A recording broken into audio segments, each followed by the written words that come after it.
14, paper 2, question 8. This is the equation of a line. What? Okay, find the slope of the line. Okay, so you'll go to your coordinate geometry formula in your tables. Everybody has tables, right? And you're going to find y equals mx plus c, also known as the equation of a line. What this means is that when I get y on its own, I'm going to move the 3y over to the other side. I'm going to get x minus 6 equals 3y. I'm going to get 3y equals x minus 6. And now I'm going to divide everything by 3. Y equals x over 3 minus 6 over 3. What's 6 over 3? Anybody? 6 over 3 is 2. Why did I do that? This formula only works when y is on its own. Okay? So now I can compare this formula here. Can anybody tell me what's x over 3 the same as? X over 3 is the same thing as a third x. X over 4 would be the same thing as a quarter of x. So what I'm going to have is I'm going to have a third of x minus 2. Let me explain what this stands for. This stands for a line that has a slope of a third and it crosses the y-axis at minus 2. Does that make sense? The c value tells you where does your graph go through the y-axis. The m value tells you your slope. If your slope is positive, it goes in this direction here. If your slope is negative, it goes in that direction there. Alright? Not the first time you've heard that. Might not have heard it in a while. Okay. Show that the point 1, 2 is not on this line. What happens with this is, if a point is on the line, it balances the equation of the line you're talking about. So you replace something in for x, something in for y, minus 6 equals 0. If the equation balances, the point is on the line. If the equation doesn't balance, the point is not on the line. It wants us to show that it's not on the line.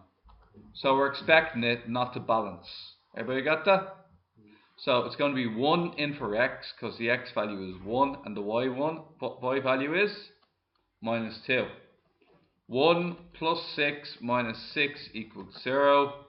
6 minus 6, anybody? 6 minus 6? 0. 1 does not equal 0, therefore the equation is unbalanced, therefore the point we used is not on the line. Oh.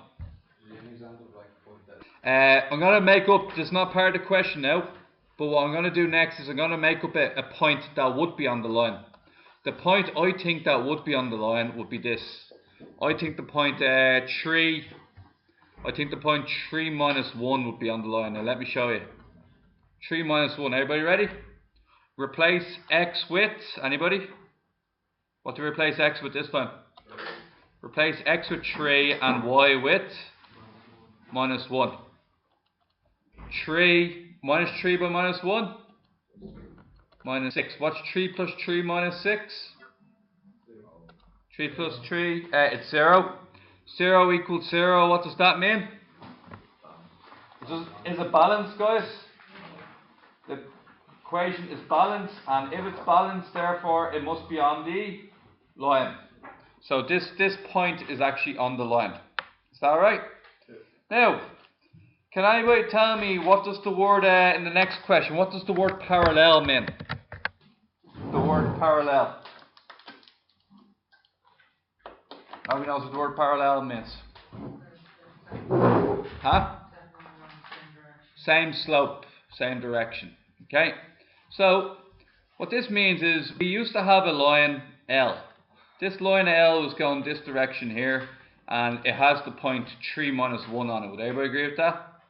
The point 3 minus 1 is on this line, and it's going in this direction here. We agreed that the point 1 minus 2, the point 1 minus 2 was not on the line. Would everybody agree with that? We tested it in question 2. Did you see that? 1 minus 2 is not on the line. We now want the equation of a new line that has the same slope as the original line, except it goes through the point 1 minus 2. We want the equation of a line. What would be a good start off to that question? Write down the equation of a line. That there is the equation of a line.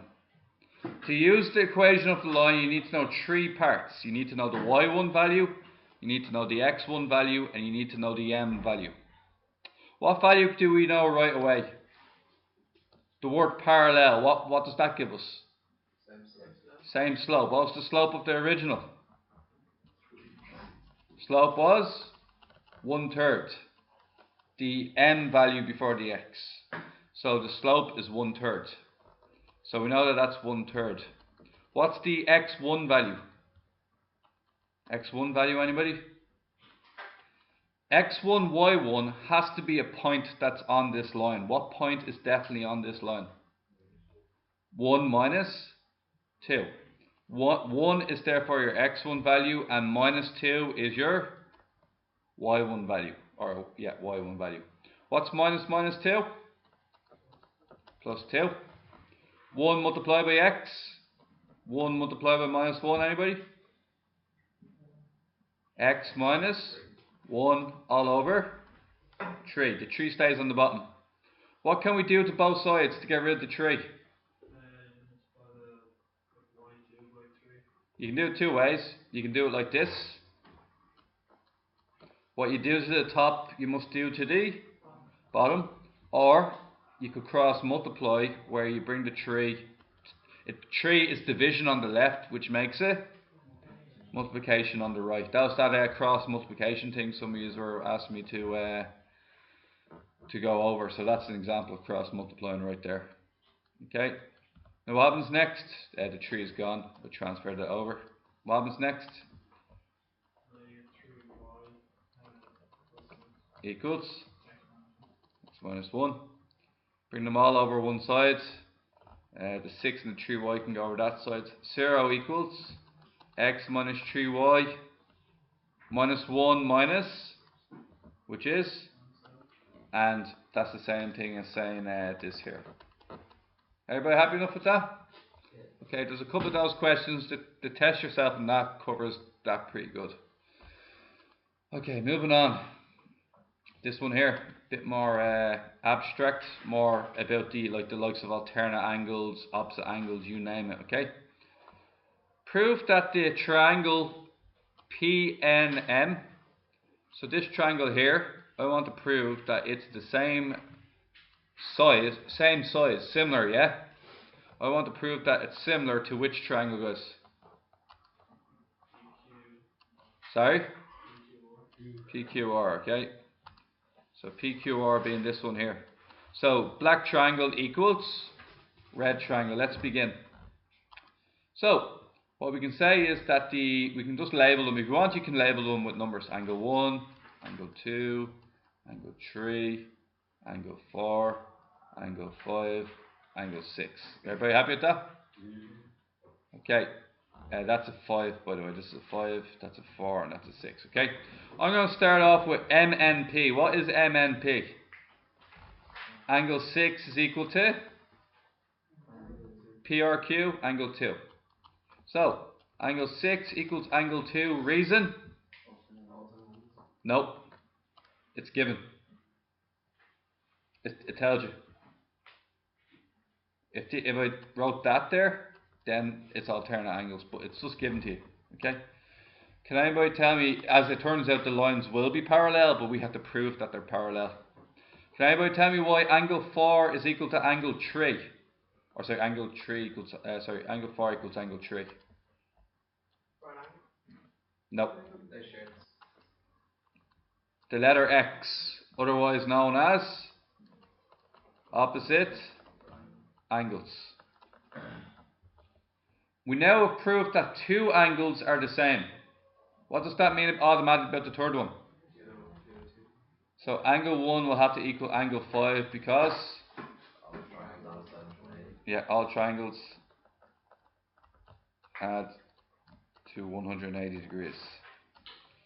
You can write down so therefore triangles are similar. That wasn't too bad, was it? very similar to the parallelogram proof. Okay. Is NM parallel to QR? Give reasons for your answer. Is NM parallel to QR? Give reasons for your answer. What'd you say? Yes, and why? Sorry? Because angles 1 and 2, yes, because angles 1 and angle 1 equals angle 6 and angle 2 equals.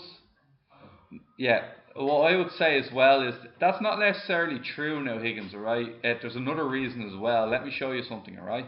Imagine I did this. I chopped this part here.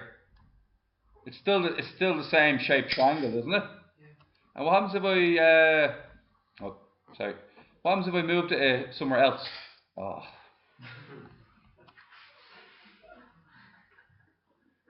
Okay, let's try this again. I grab this here.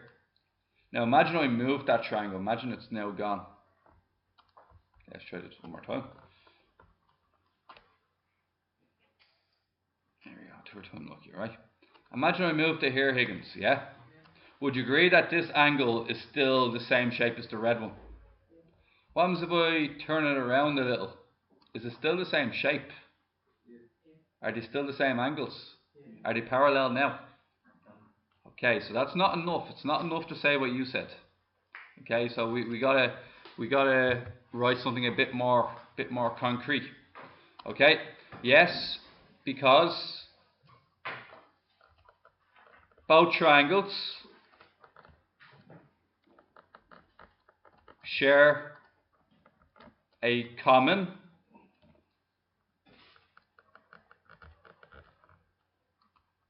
both angles share a common point.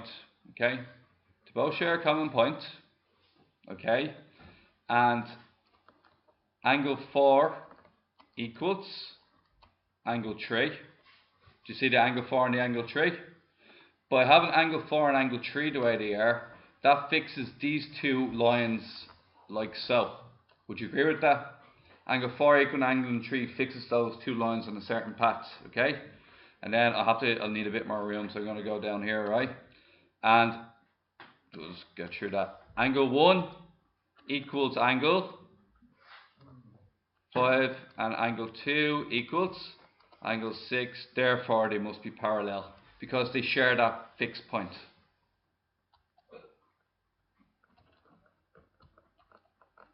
They must be parallel. Okay. You could also claim alternate angles, couldn't you? That angle 1 equals angle 5, angle 2 equals angle 6 are. Another way of saying it would be just call them alternate angles, which they are now, aren't they? So angle 1 equals angle 5, angle 2 equals angle 6. These must be alternate angles, therefore these two lines have to be parallel to each other. Yes, Jon? Could you say that about congruent? No, guys, some of you guys were labeling your triangles weird, okay? Do you know when you're talking about lengths? When you're talking about lengths, okay, you don't say angle P, you have to give them a number. So, like this length here is NP. This length here is PM. You can't just give them random letters. The numbers are angles. 2 letters represents a side. What were you asking me, Josh? Given that MN equals 6, NP equals 4, QP equals 9, and PR equals 10, find QR and QM. Guys, something I want to show you about similar triangles. Similar triangles have the same proportions. So look at these two examples here. Making a really basic example for you here. Okay, see the way these are similar triangles, yeah? And if this length is 5 and I say this one's 10, if I say that one's 14, what would that make this one here? 7. And then if I made this one as 30, what would that make this one? 15. Okay. So, therefore, okay. So what we're going to do next is, guys, we're going to fill in our information here. Okay. So I'm just going to rub all this out for a start, and we're just going to get this information down the bottom so we can use it. Excuse me. There we go. Okay. Ready to use this again now. So we'll take this down, bring it down. Okay, we're good. Okay, so going to go all the way down here and fill in our information. So QP, where's QP? QP is 9 and PR 10 and the other one MN 6. Anything else I'm missing? 4. Okay, just 1 second, Higgins. Just want to finish this one off, alright? Angle, that angle equals that angle, correct? This angle here equals this one.